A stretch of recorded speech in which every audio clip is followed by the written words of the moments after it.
Aujourd'hui, je vais vous parler de la différence entre le trading P2P sur la zone Afrique et du reste du monde. La différence principale entre le P2P de la zone Afrique et du reste du monde se situe au niveau des modes de paiement. Les méthodes de paiement en Afrique sont principalement le mobile money et dans le reste du monde, Europe, Amérique, Asie même, les transactions sont principalement faites au travers de banques, physiques ou en ligne, peu importe, c'est la même chose. Faire des transactions au travers de banques peut s'avérer être un problème car les banques placent des limites que les méthodes de paiement en Afrique n'ont pas, ou du moins non pas pour certains montants. Par exemple, gérer l'équivalent de 10 000 € ou dollars de transactions bancaires peut être dérangeant en une journée, peu importe le pays du monde dans lequel vous allez vous trouver.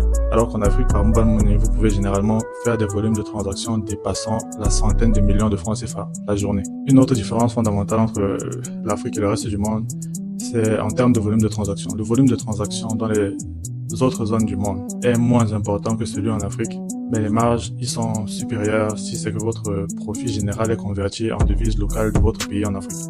Le volume de transactions cependant en Afrique est beaucoup plus important et comme je l'ai dit dans une vidéo précédente, vous pourrez marger en termes de commission payée par les opérateurs mobiles grâce à cet énorme avantage.